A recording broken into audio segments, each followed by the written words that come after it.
Bueno, hermanos, antes de pasar a la predicación, nada más un pequeño anuncio. Primero, hermanos, nos están pidiendo oración. El hermano, ay, su nombre se me olvidó, hermano. ¿Cómo? El hermano Sabas nos pidió oración por los del Uber que vinieron con él, los del Uber le pidieron oración para que Dios los guarde, pero más que orar, hermanos, para que Dios los guarde, vamos a orar para que Dios los salve primeramente. Si no son salvos, que ellos conocen el Evangelio, hermanos. Recordemos que orar por las personas a veces no ayuda mucho si ellos no son salvos. Lo más importante es la salvación, pero que también Dios guarde sus almas y no les permita que les pase algo sin conocer al Señor. Y también, hermanos, si hay alguien que le gustaría estar en el misterio de servir en misiones, que se comunique con el hermano César entre cultos. Tiene que ser un hermano adulto, hermanos. Adulto, el ministerio de misiones es importante, es delicado, es de mucho control. Entonces sí tiene que ser un hermano 100% responsable, no el típico hermano que se emociona, toma el cargo y a la mitad lo deja tirado, sino alguien que realmente quiera trabajar, servir en el Señor, que le gusten los números también y que sea pues organizado. Ahí el hermano César le va a explicar a más detalle de qué se trata.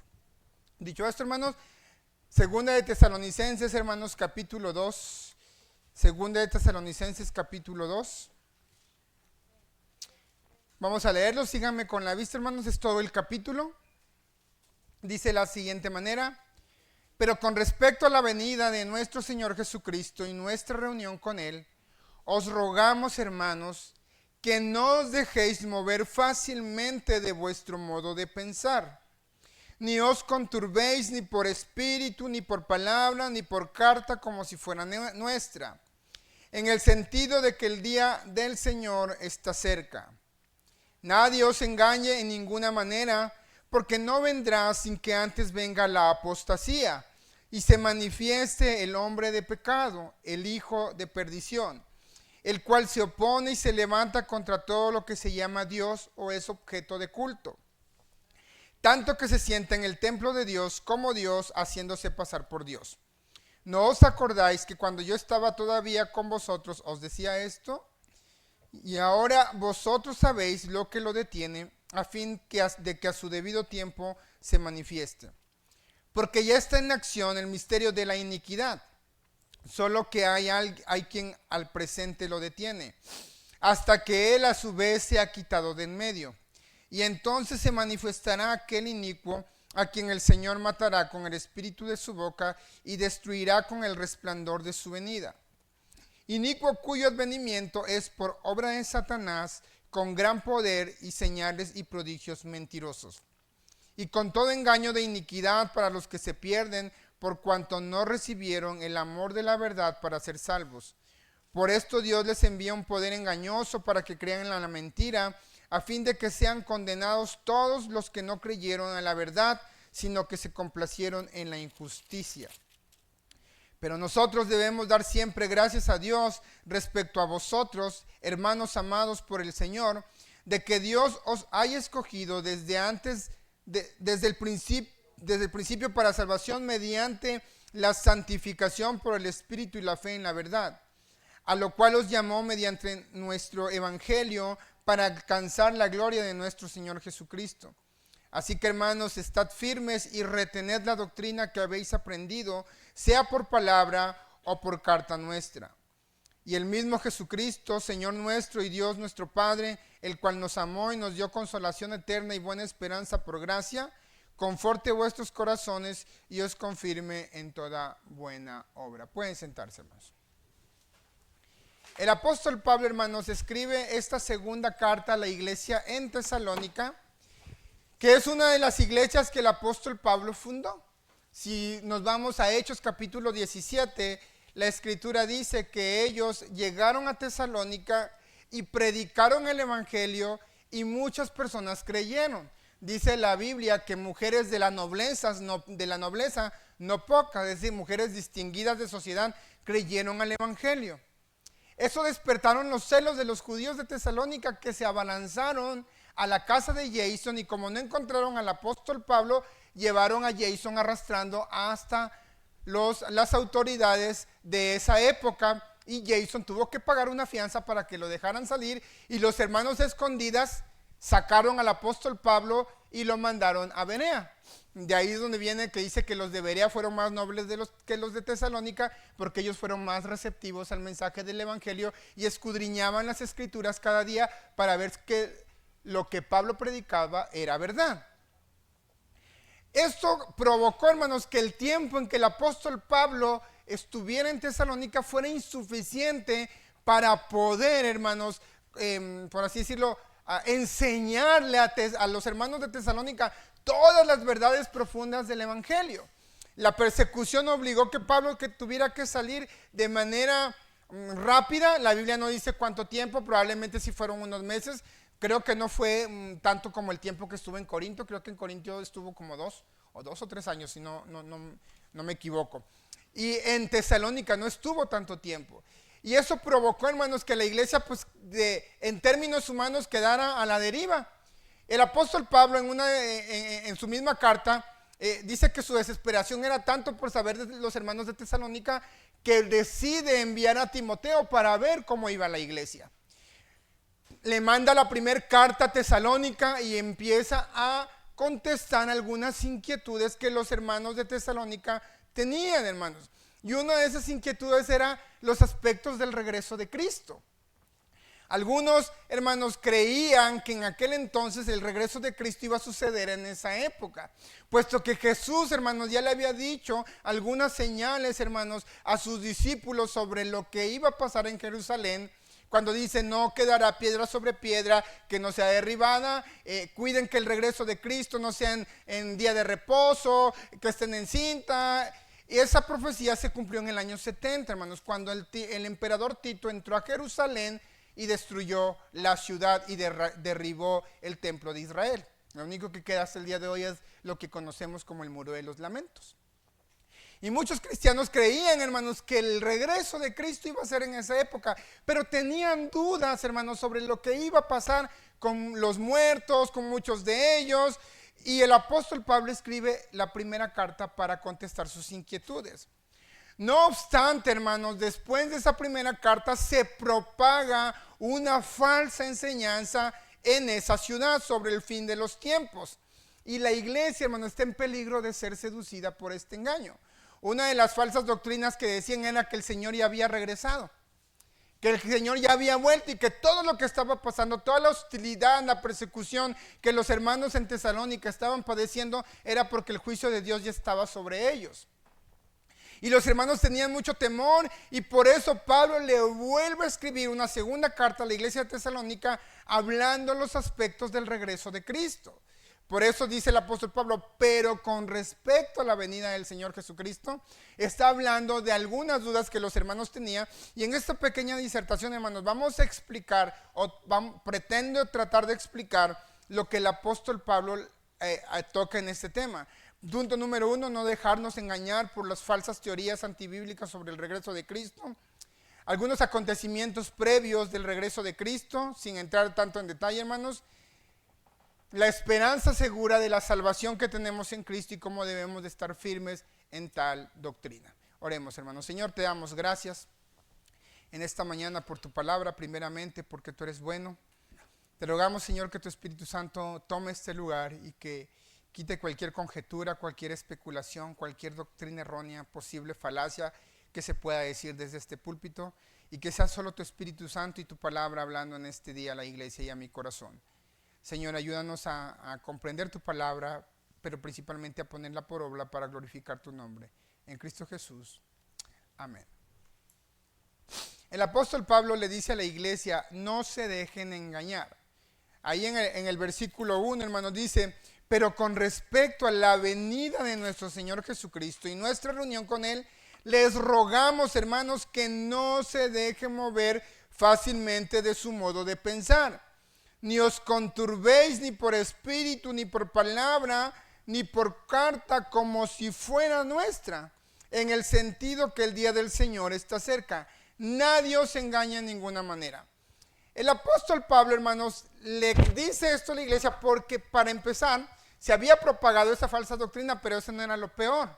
Lo peor es que los que andaban propagando la doctrina sobre el que ya Cristo había regresado, decían que era mensaje de Pablo, que el apóstol Pablo les mandaba decir que Cristo ya había regresado y que ya estaba pasando todo. Entonces el apóstol Pablo dijo, no se dejen engañar, como si nosotros le hubiéramos dicho. Por eso dice, como si fuera, ni por palabra ni por carta, como si fuera nuestra. Nosotros no hemos mandado tal mensaje. Dice el apóstol Pablo, no se dejen engañar. Porque dice, más adelante Pablo le va a decir, ¿por qué no se dejen engañar? La Nueva Traducción Viviente lo traduce de esta siguiente manera. No se dejen perturbar, ni se alarmen tan fácilmente por los que dicen que el día del Señor ya ha comenzado. No les crean, ni siquiera se afirman haber tenido una visión espiritual, una revelación o haber recibido una carta supuestamente de nosotros. No se dejen engañar por lo que dicen. Entonces el apóstol Pablo le está diciendo, nosotros no hemos mandado ninguna carta, nosotros no hemos dicho que ya el Señor está aquí. No se dejen confundir, no se perturben por eso. Cuando dice, no se dejen mover de su forma de pensar, no está hablando de un pensamiento o de una opinión personal. Más adelante vemos que Pablo le dice a la iglesia, acuérdense todo lo que yo les enseñé cuando estuve entre ustedes. Probablemente, hermanos, Pablo ya había tocado algunos puntos sobre el regreso del Señor en el tiempo que estuvo con la iglesia en Tesalónica. Y probablemente Pablo ya les había explicado, pero entonces cuando Pablo le dice, acuérdense todo lo que yo les dije cuando estaba entre ustedes, y probablemente apeló también a la primera carta. ¿Qué es lo que Pablo les había dicho a los hermanos en su primera carta? Eso lo vamos a ver en 1 Tesalonicenses 4-3, hermanos, si quiere acompañarme a la primera carta de los Tesalonicenses, capítulo 4, versículo 13 en adelante. Pablo aquí le empieza a como responder las inquietudes. Decían los hermanos, si Cristo viene hoy, ¿qué va a pasar con las personas que ya están muertas? ¿Se van a perder del regreso de Cristo acaso? ¿O se van a quedar ahí en sus tumbas? Y Pablo, hermanos, les contesta de la siguiente manera. 1 Tesalonicenses 4:3, hermanos, dice de la siguiente manera, tampoco queremos, hermanos, que ignoréis acerca de los que duermen, para que no os entristezcáis, como los otros que no tienen esperanza. Porque si creemos que Jesús murió y resucitó, así también traerá Dios con Jesús a los que durmieron en él. Por lo cual os decimos esto en palabra del Señor, que nosotros que vivimos, que habremos quedado hasta la venida del Señor, no precederemos a los que durmieron. Porque el Señor mismo, con voz de mando, con voz de arcángel y con trompeta de Dios, descenderá del cielo, y los muertos en Cristo resucitarán primero. Luego nosotros, los que vivimos, los que hayamos quedado, seremos arrebatados juntamente con ellos en las nubes para recibir al Señor en el aire, y así estaremos siempre con el Señor. Por tanto, alentaos unos a los otros con estas palabras. Pablo tranquiliza a la iglesia y exhorta a estar tranquilos con estas palabras fieles y verdaderas. Dice, no se preocupen. Ustedes no se preocupen por los muertos. Más, ustedes no van a tener ninguna ventaja de los que están muertos. De hecho, ellos van a tener prioridad, no se preocupen. Con esta autoridad del Señor yo les digo, y en estas palabras, que los que murieron en Cristo son los primeros que se van a levantar. De ahí le vamos a seguir nosotros. Lo que Pablo le está diciendo es que no se preocuparan ni se obsesionaran con las cosas que habrían de suceder en el regreso de Cristo, porque sea que estuvieran vivos o sea que estuvieran muertos, de todos modos ellos se iban a ir con el Señor.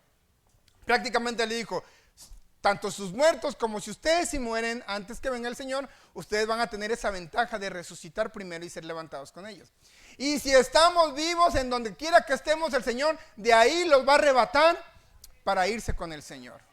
Por eso dice, por tanto, consuélense los unos a los otros con estas palabras, con estas promesas. No se obsesionen, no se preocupen, ni se dejen engañar por aquellos que les están diciendo cosas que no son ciertas. Después de que todos ellos, hermanos, se hayan levantados, el apóstol Pablo los anima, hermanos, a que no se dejen seducir. La palabra no se dejen mover de su modo de pensar prácticamente significa no se dejen seducir. Porque, hermanos, muchas veces las falsas doctrinas a la iglesia no entran de manera de trancazo, como se dice popularmente. Entran de una manera sutil, es una seducción la palabra seducción es como una conquista de manera sutil. Vamos a ponerlo en el ejemplo de cuando alguien anda conquistando a alguien, va de manera sutil, empieza a hablar bonito, qué bonita te ves, te regalo un dulce. De manera sutil, el varón trata de conquistar a la muchacha y cuando la muchacha quiere respingar, pues ya está bien enamoradota, ¿verdad? Ya no hay vuelta atrás. Entonces, la falsa doctrina, hermanos, entra igual. Entra de manera sutil y si la iglesia no está preparada en el conocimiento de las escrituras, cuando se va a dar cuenta ya está bien seducida por estos engaños. Por eso Pablo dijo, no, acuérdense las cosas que yo les he mandado. El regreso de Jesús, hermano, es uno de los eventos que más manipulado ha sido a lo largo de la historia de la iglesia. Ha sido el tema más manipulado, más mal usado y más proclamado de manera incorrecta en todo lo largo de la iglesia. Jesús, hermanos, prometió volver. Y quiero aclarar públicamente que en esta iglesia creemos en el regreso de Cristo. Creemos, amamos y esperamos el regreso de Cristo y el arrebatamiento de la iglesia. Porque la Biblia lo enseña, hermanos. Fíjese lo que dice Hechos 1:10. Cuando Jesús, hermanos, le da las instrucciones finales a sus discípulos y los reúne, el Señor es levantado al cielo y todos los discípulos se quedan mirando hacia el cielo hasta que Jesús desaparece. De repente, hermanos, se aparecen unos varones y les dicen lo siguiente, Hechos 1:10. Y estando ellos con los ojos puestos en el cielo, entre tanto que él se iba, he aquí se pusieron junto a ellos dos varones con vestiduras blancas, los cuales también les dijeron, varones galileos, ¿por qué estáis mirando al cielo? Este mismo Jesús que ha sido tomado de vosotros al cielo, así vendrá como le habéis visto ir al cielo. Jesús regresará de manera inminente, eso no lo dudamos ni por un segundo, al menos personalmente yo no dudo en el regreso de Cristo. Él lo prometió y lo va a cumplir.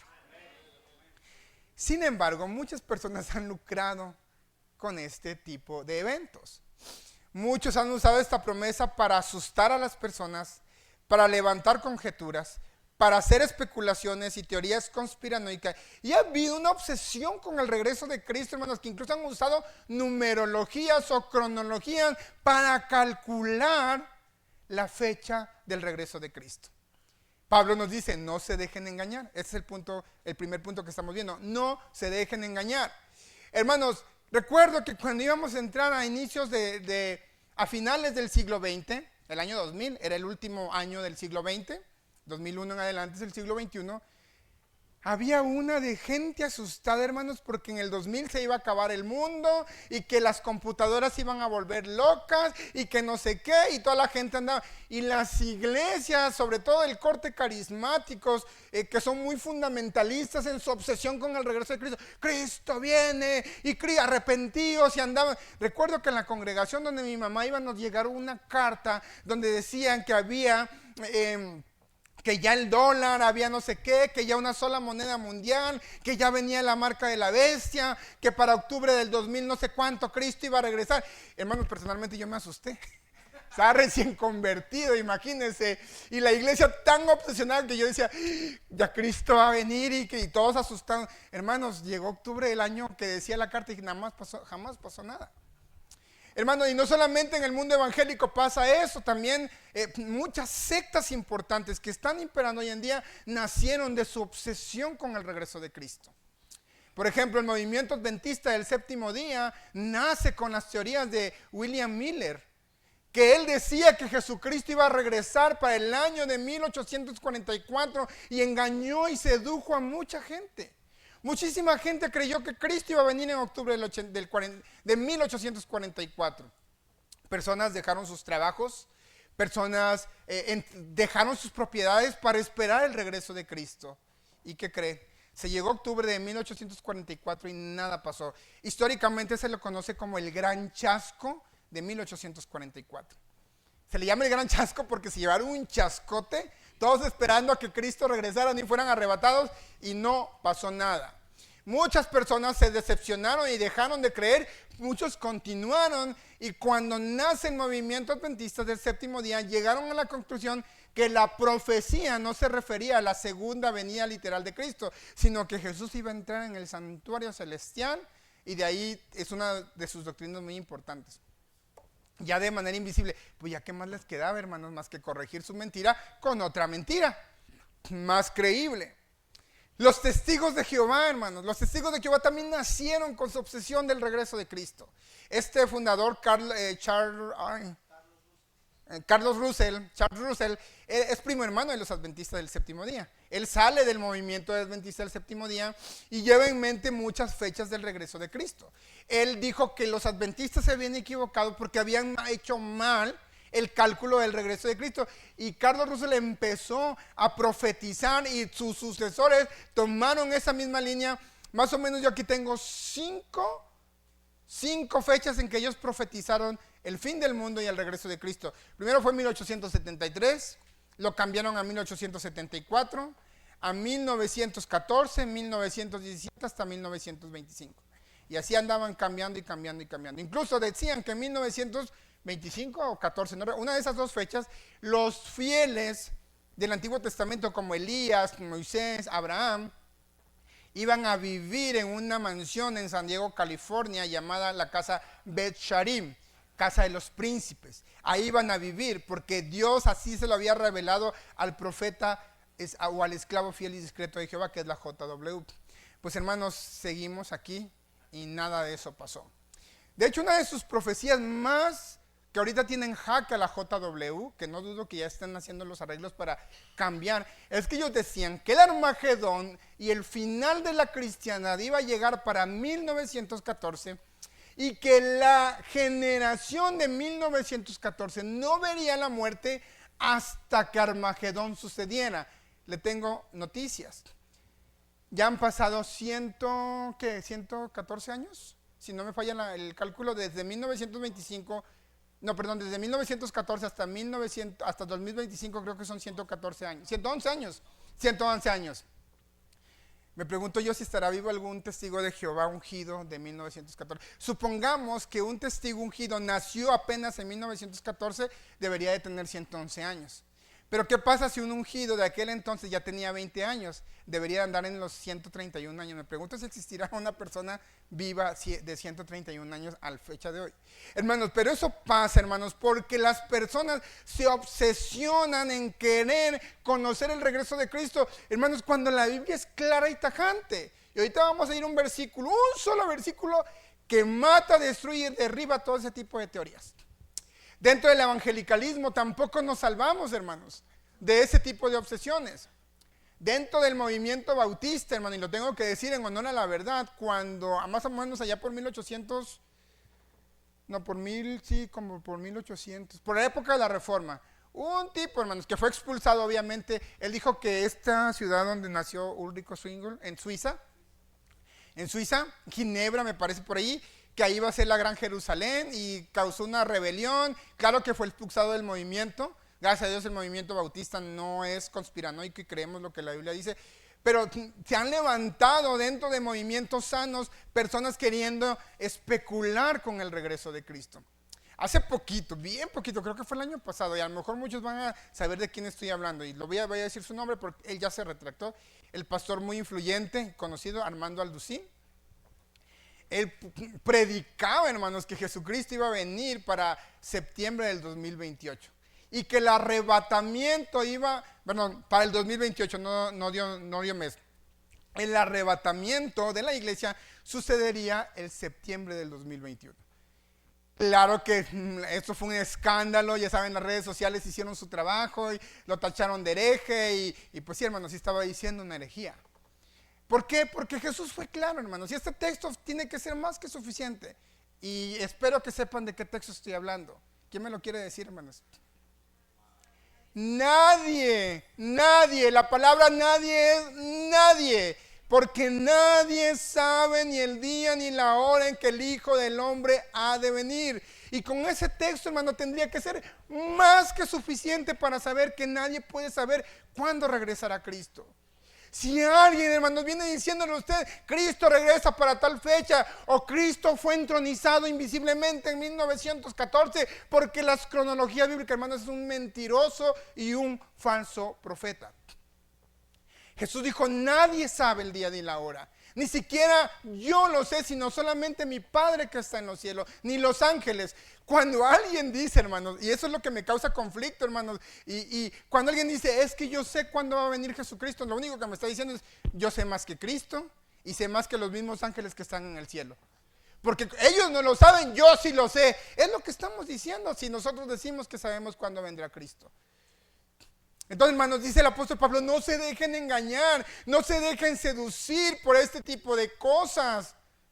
Porque el Hijo del Hombre vendrá como ladrón en la noche. Hermano, ¿usted sabe cuándo le van a entrar a su casa a asaltarlo? ¿Cuándo le van a robar? No, nadie sabemos. Por eso Jesús hace esa analogía que el Hijo del Hombre vendrá como un ladrón en la noche porque regresará cuando usted y yo menos lo esperemos. Será sorpresivo. Hermanos, por eso Pablo dijo, ya no se preocupen por eso, no se dejen engañar. Y hoy en día, hermanos, en las redes, hay un evangelista en redes sociales que se llama Gary Lee. Hermano, este hermano a veces me da pena ajena. En su obsesión de que quiere alertar a la iglesia que Cristo viene, nos vamos, noticia de último momento, el último papa y que Jerusalén, hermanos, ¿cuál es el sentido de estar obsesionados con el regreso de Cristo? El no estar obsesionados con el regreso de Cristo no significa que no amemos su regreso, que no querramos que Él venga. Claro que anhelamos que Él venga. Apocalipsis dice, la esposa dice, ven.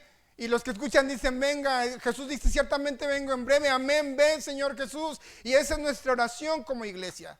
Anhelamos que Cristo venga, ya que se termine todo esto para estar para siempre con Él. Pero eso no significa que yo tenga que estar así al pendiente de lo que pasa en Israel. El reloj profético de Dios tiene una obsesión con Israel y una idolatría con Israel que destornudó a Israel, Cristo viene. Que a los de Israel pasó, Cristo viene. O sea, hermanos, ya sabemos que Cristo viene. Pero no nos debemos obsesionar con eso. Pablo exhorta a los de Tesalónica, estén tranquilos. Muertos o vivos nos vamos con el Señor. El Señor Jesús nos advierte, hermanos, de ese tipo de mentiras que sucederían en esta época. Vayan a Mateo capítulo 24 y versículo 4. Y Cristo nos advierte, y por eso Pablo también le advierte a la iglesia en Tesalónica que no se dejen engañar por aquellos que andan especulando con el regreso de Cristo. Mateo 24, 4 dice, respondiendo Jesús les dijo, mirad que nadie os engañe, porque vendrán muchos en mi nombre diciendo yo soy el Cristo y a muchos engañarán. Y oiréis de guerras y rumores de guerra. Mirad que no, ¿qué hermanos? No os turbéis, o sea, no se preocupen, no se asusten.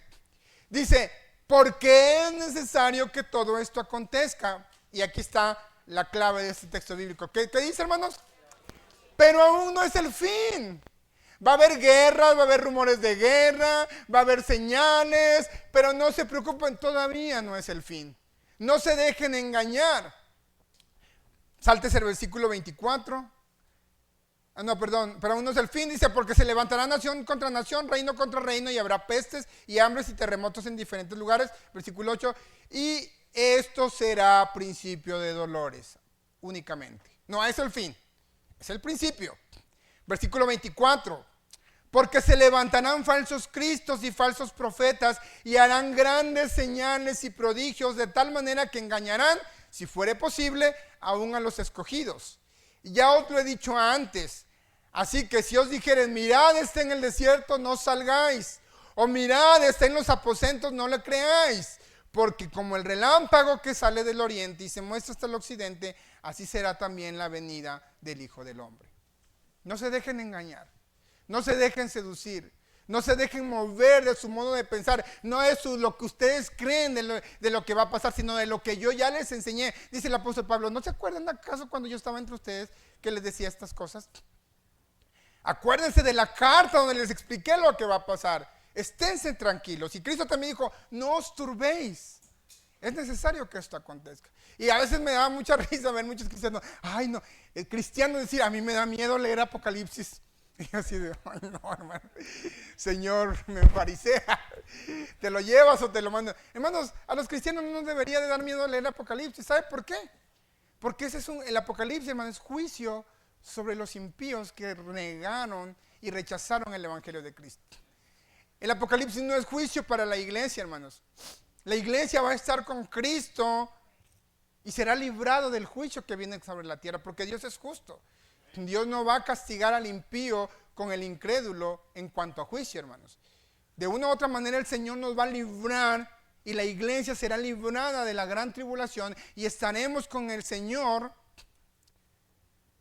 librándonos de esa terrible calamidad. Por eso no deberíamos de tener miedo para el Apocalipsis.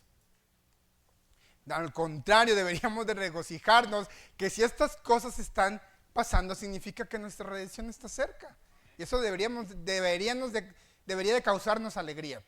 En parte entiendo que nos da tristeza porque nuestros familiares no quieren venir a Cristo, pero al final cada quien va a tomar su decisión. No me compete a mí convencer a mi hermano, a mi papá, a mi mamá o a mi tío, a mi hijo que cree en Cristo. Si ellos no quieren creer en Cristo, pues tendrán que rendir cuentas, hermanos. Pero a nosotros nos debe de dar alegría que Cristo viene pronto. Amén, hermanos. Ahora, dice el apóstol Pablo, no se dejen seducir, no se dejen mover. Versículo 3b en adelante dice, porque no vendrá, o sea, el regreso de Cristo no sucederá sin que antes venga la apostasía y se manifieste el hombre de pecado, el hijo de perdición, el cual se opone y se levanta contra todo lo que se llama Dios o es objeto de culto. Tanto que se sienta en el templo de Dios como Dios y haciéndose pasar por Dios. ¿No os acordáis que cuando yo estaba todavía con vosotros os decía esto? Y ahora vosotros sabéis lo que lo detiene, a fin de que a su debido tiempo se manifieste. Y aquí hay que poner atención a lo que Pablo dice, está hablando en presente, en el presente de ellos cuando escribe esta carta, porque ya está en acción el misterio de la iniquidad. Cuando Pablo escribe la carta, en el año entre el 40 y el 60 más o menos, no tengo la fecha exacta, en ese momento está hablando Pablo, no en nuestro tiempo presente, para que lo tengamos muy en cuenta. Dice, ya está en acción el misterio de la iniquidad. Solo hay quien al presente lo detiene. Hasta que él a su vez se ha quitado de en medio, entonces se manifestará aquel inicuo a quien el Señor matará con el espíritu de su boca y destruirá con el resplandor de su venida. Pongamos atención aquí en esto, hermanos. Pablo está hablando del tiempo presente de ellos. Ya está en acción el misterio de la iniquidad. Se va a manifestar el hombre de pecado. El Señor lo va a matar con el espíritu de su boca. ¿Cuándo, hermanos? Hasta que Él regrese. Entonces ya estaba el hombre de pecado, el misterio de la acción de la iniquidad ya estaba presente en ese tiempo, pero será preservado hasta el regreso de Cristo. Dice, destruirá con el resplandor de su venida, inicuo cuyo advenimiento es por obra de Satanás, con gran poder y señales y prodigios mentirosos, y con todo engaño de iniquidad para los que se pierden, por cuanto no recibieron el amor de la verdad para ser salvos. Por esto Dios les envía un poder engañoso para que crean a la mentira, a fin de que sean condenados todos los que no creyeron a la verdad, sino que se complacieron en la injusticia. No voy a entrar en mucho detalle con esto, hermanos, de el hombre de pecado, porque, hermanos, esto es tema escatológico. Y ahorita les voy a explicar por qué. Hay muchas teorías sobre quién es el hombre de pecado y quién lo detiene. Por eso les dije, vamos a poner atención cómo lo está escribiendo Pablo. En qué tiempo lo está escribiendo y hasta dónde se va. Hay muchas teorías sobre la identidad del hombre de pecado. Hay como 5, hermanos. Y se las voy a nombrar, no es porque yo las crea, no las estoy promoviendo ni las estoy afirmando, solamente para que veamos las posibles doctrinas, que muchas ya han sido refutadas, dicho sea de paso. Algunos creían que el hombre de pecado era el Imperio Romano. Por todo lo que estaba pasando, el Imperio Romano se levantaba, se oponía al Evangelio, asesinó muchos cristianos, se llenó de sangre sus estadios con sangre de los mártires. Ellos creían que el hombre de pecado era el Imperio Romano. Pero pues no, porque el Imperio Romano ya no existe. Y este hombre de pecado tiene que preservarse hasta el regreso de Cristo, el cual el Señor lo destruirá con el resplandor de su venida. Otros creían, hermano, o otros creen que es el mismo Satanás. Eso tampoco es como, no puede ser, porque Satanás no se puede dividir en dos. La Biblia dice que el hombre de pecado viene de Satanás, pero no que es Satanás. Otros creen que es el papado, por todo lo que ha pasado. También el papado ha perseguido a los santos, se ha embriagado con sangre de los mártires, ha perseguido a muchos cristianos y muchos creían que es el papado. Y otros estudiosos bíblicos han llegado a la conclusión que el hombre de pecado a quien se refiere Pablo es el sistema humanista y hedonista de los últimos tiempos, puesto que el humanismo busca poner al hombre como Dios y adorarse a sí mismo como Dios en su propio egocentrismo, pone al hombre en el centro y hay una rebeldía total declarada contra Dios, el desprecio a la vida, el desprecio al diseño sexual realizado por Dios, el odio hacia la iglesia de Cristo y con toda maldad se ha sentado en su trono y se adora a sí mismo como si fuera Dios. Muchas teorías, hermanos, yo no voy a afirmar ninguna de estas porque son temas delicados, hermanos. Tampoco voy a entrar en detalles quién es quien detiene. Algunos creen que el hombre de pecado, creen que es el anticristo que va a venir en 3 años y medio y creen que el Espíritu Santo es el que está deteniendo a este hombre. Otros creen que es la iglesia y la predicación del evangelio que no ha permitido que la humanidad se degrade más moralmente de lo que ya está. Pero quiero leerlos algo, hermanos, en 2 de Pedro, capítulo 3, versículos 15 al 16. Para que ustedes vean el por qué yo no me atrevo a meterme tan de lleno en este tipo, porque no quiero caer en un error. 2 de Pedro 3, 15 y 16, ¿lo tenemos, hermanos?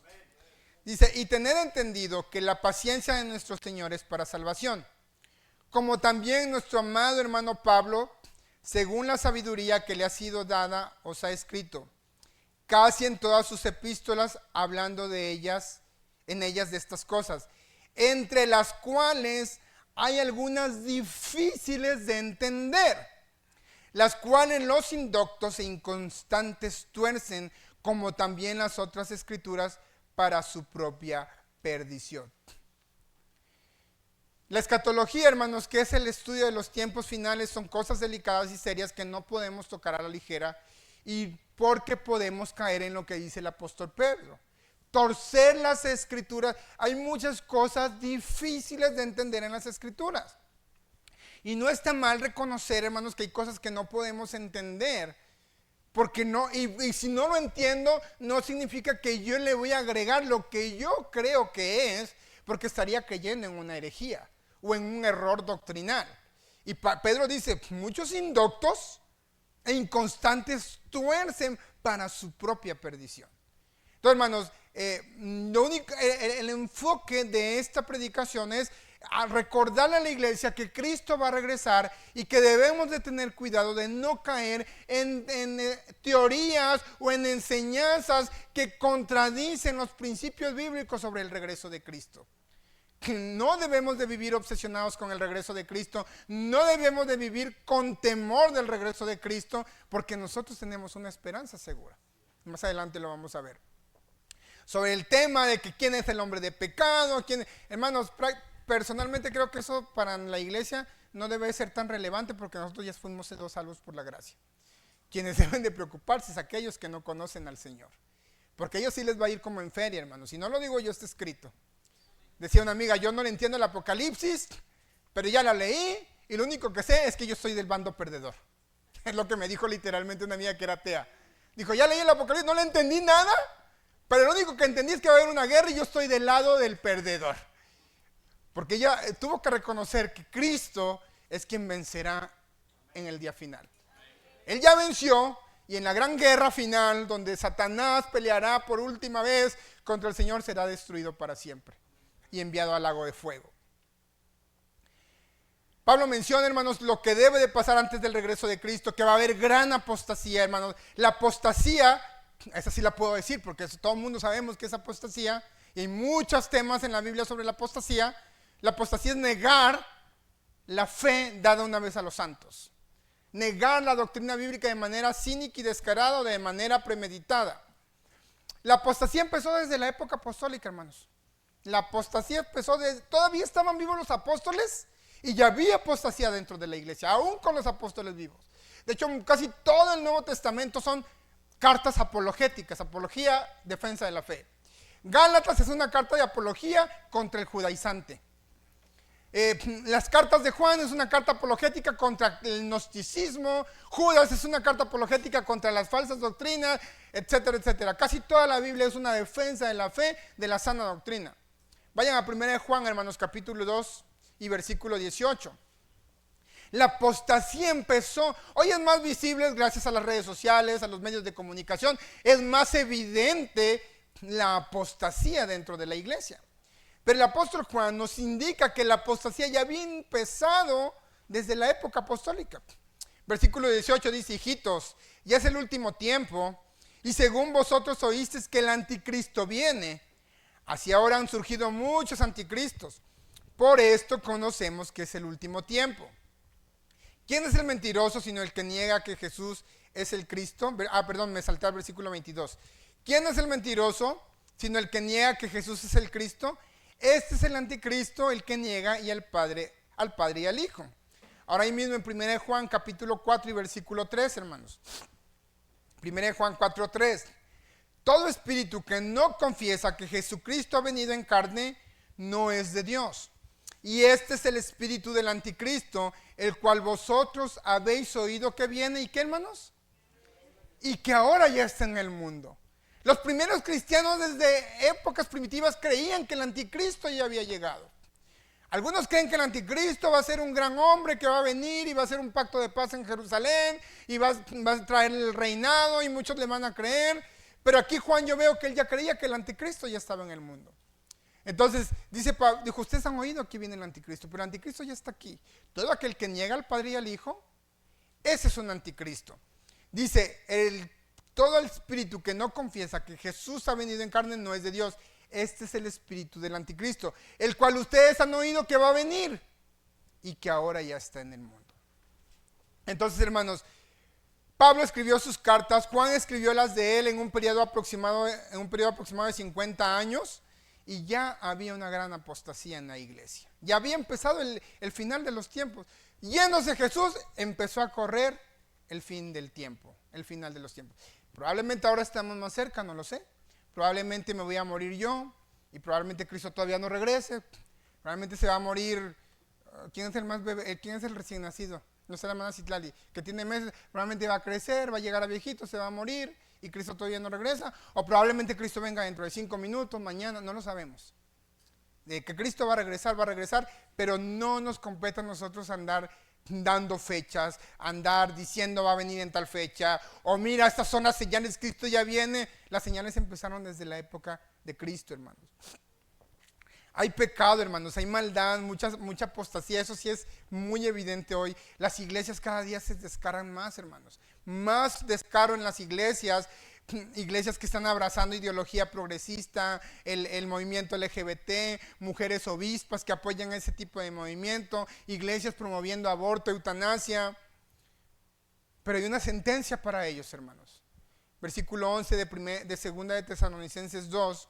Fíjese lo que dice el apóstol Pablo: por esto Dios les envía un poder engañoso para que crean a la mentira. Ellos no quisieron creer a la verdad, ellos decidieron deleitarse en sus propias pasiones, en sus propios pensamientos, rechazaron a aquel que los quería salvar. Le pasó como le pasó al faraón.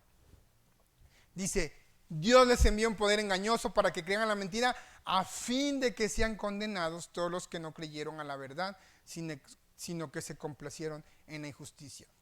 Pablo le recuerda a la iglesia con estas palabras que el juicio que viene no es sobre ellos, sino contra los falsos maestros, contra los que se negaban a la verdad y rechazaban a la verdad.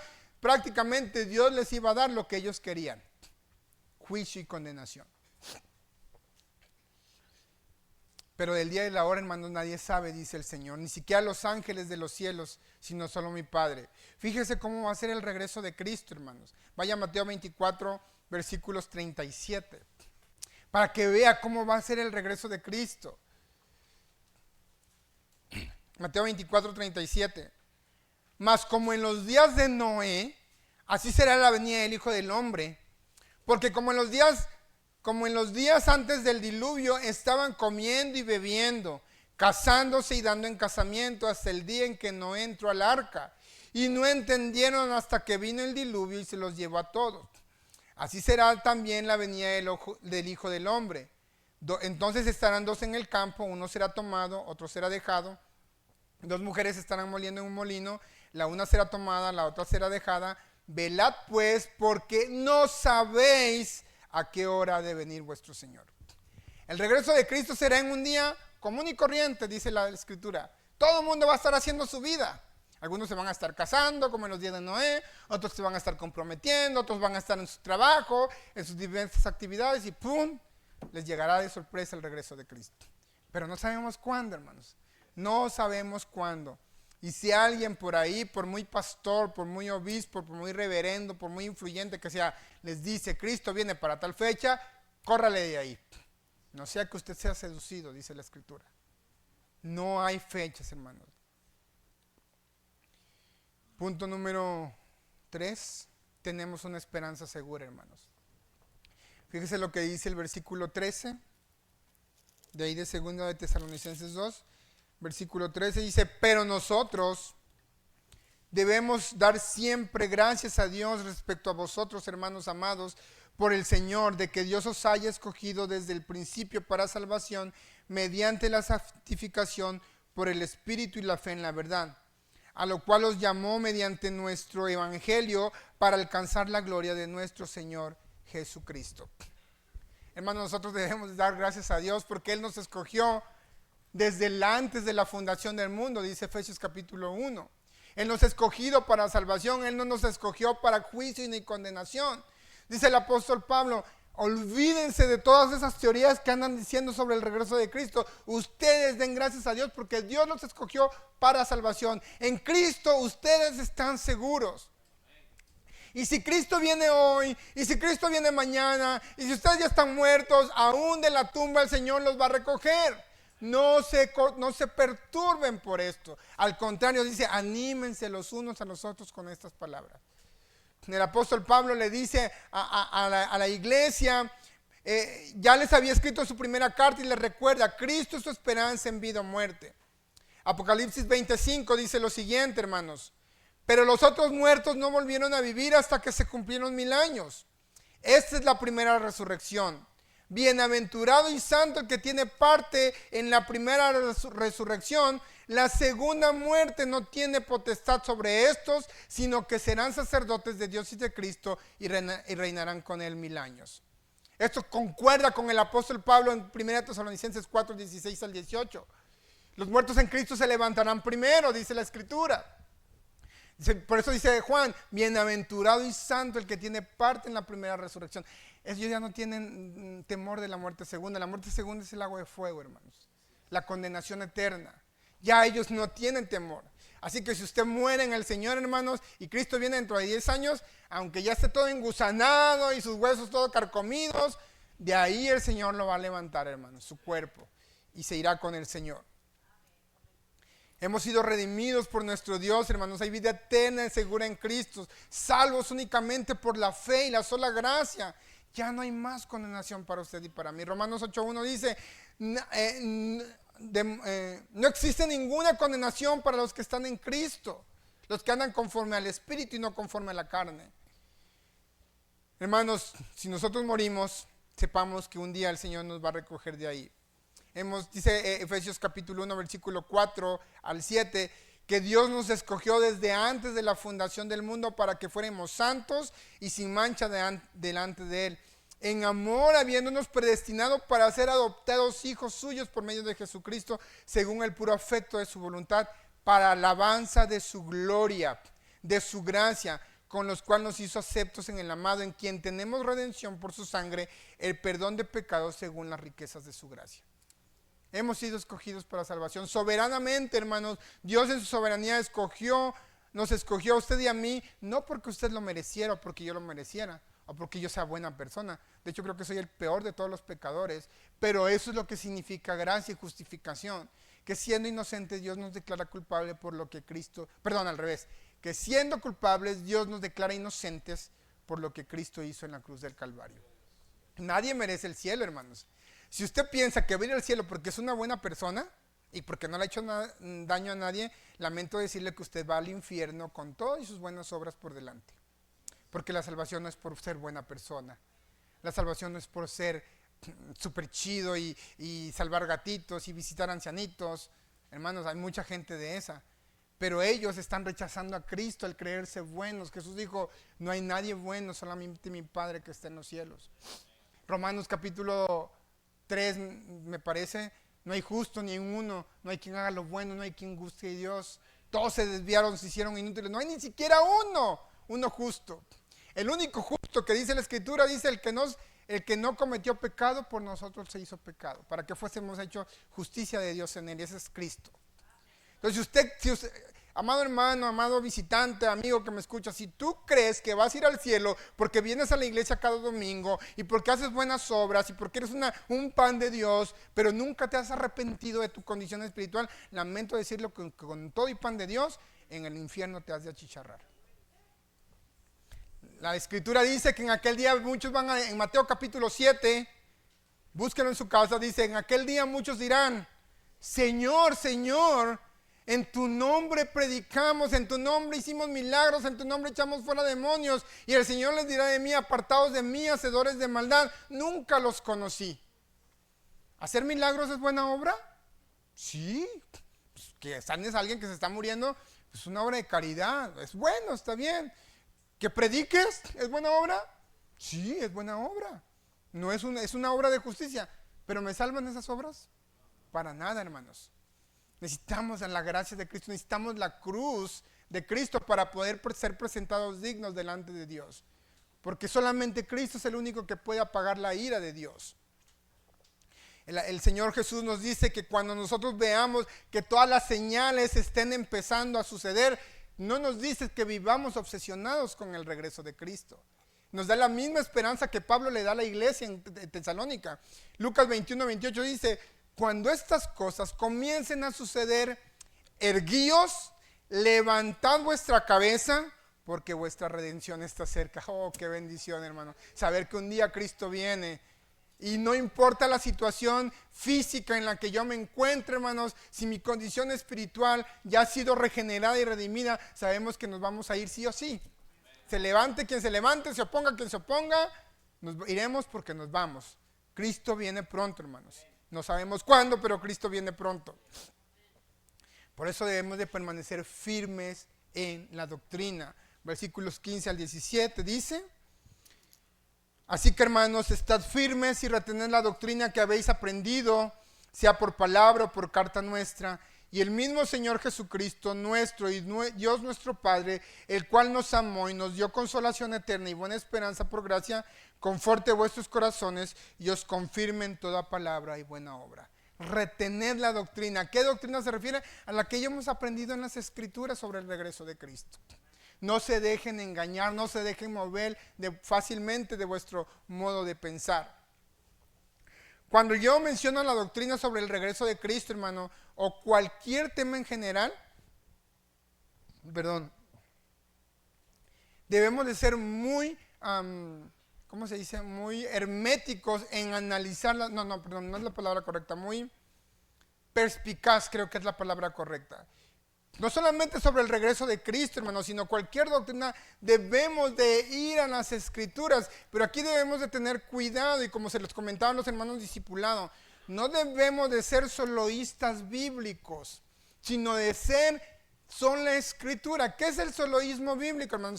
El soloísmo bíblico son todos aquellos movimientos o sectas, sobre todo se ven las sectas, que utilizan un texto sacado de contexto para usarlo como pretexto. Es que aquí dice la Biblia y así es. Por ejemplo, el movimiento unicitario que niega la Trinidad. La Biblia dice que Dios es uno. Uno es Deuteronomio 6:4. Nuestro Dios es uno. No son dos, no son tres, es uno solo. Y hasta así lo cantan. No son dos, no son tres, es uno, es. Y quién sabe qué más herejías cantan. Porque Deuteronomio 6:4 dice, oye Israel, Jehová nuestro Dios es uno, Jehová uno es. Sí, eso dice la Biblia. Pero si yo me quedo con ese texto bíblico, hermano, ya lo estoy sacando fuera de su contexto y estoy haciendo una doctrina de algo que el texto no quiere decir. En esa unidad hay una pluralidad de personas, el Padre, el Hijo y el Espíritu Santo. Entonces, hermanos, en temas de escatología o en cualquier tema es importante siempre mantener la doctrina escrita en las Escrituras. Salmo 27:4 dice, una cosa he demandado a Jehová, esta buscaré, que esté yo en la casa de Jehová todos los días de mi vida para contemplar la hermosura de Jehová y para inquirir en su templo. La palabra inquirir, hermanos, se refiere a la acción de investigar, indagar, buscar información sobre algo sagrado, averiguar o examinar cuidadosamente algo, generalmente a través de preguntas, indagaciones, implica una búsqueda profunda y reflexiva para comprender la voluntad de Dios, sus enseñanzas o su presencia. Pablo dice, retengan la doctrina. Hay que inquirir, hay que investigar en la palabra de Dios, y toda doctrina que sea enseñada, sopesarla bajo el escrutinio de la palabra de Dios, pero en su contexto correcto. No seamos soloístas bíblicos, que porque la Biblia dice todo lo puedo en Cristo que me fortalece, yo voy a levantar una pesa de 20 kilos porque Dios prometió fortalecerme en todo. No, hermano, ese es soloísmo bíblico, y el soloísmo bíblico es propio de las sectas. En el tema del regreso de Cristo debemos de ser profundamente cuidadosos, hermanos, para no caer en errores antes mencionados, o que nos engañen con fechas o con alguna supuesta señal del regreso de Cristo, sino que retengamos la doctrina de Cristo que ya las Escrituras nos han enseñado desde el principio. La doctrina apostólica, incluso, hermanos, ¿por qué no? La historia de la iglesia, lo que creían los primeros cristianos en aquella época. En conclusión, hermanos, el regreso de Cristo y el fin de este mundo es un tema apasionante, sin duda alguna.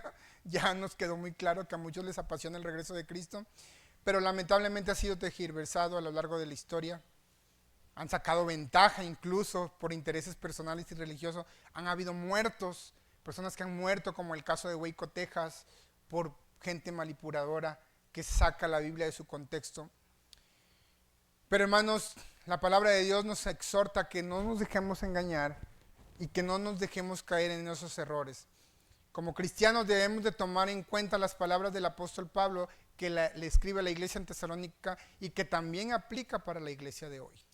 Confiar en Jesús, amar en su regreso, estar firmes de lo que somos en Él y saber que en Él estamos seguros. Y como le dice Pablo a Timoteo, debemos de aguardar la esperanza bienaventurada y la manifestación gloriosa de nuestro gran Dios y Salvador Jesucristo. Puestos sobre nuestros pies, hermanos, vamos a orar y vamos a pedirle al Señor que nos ayude.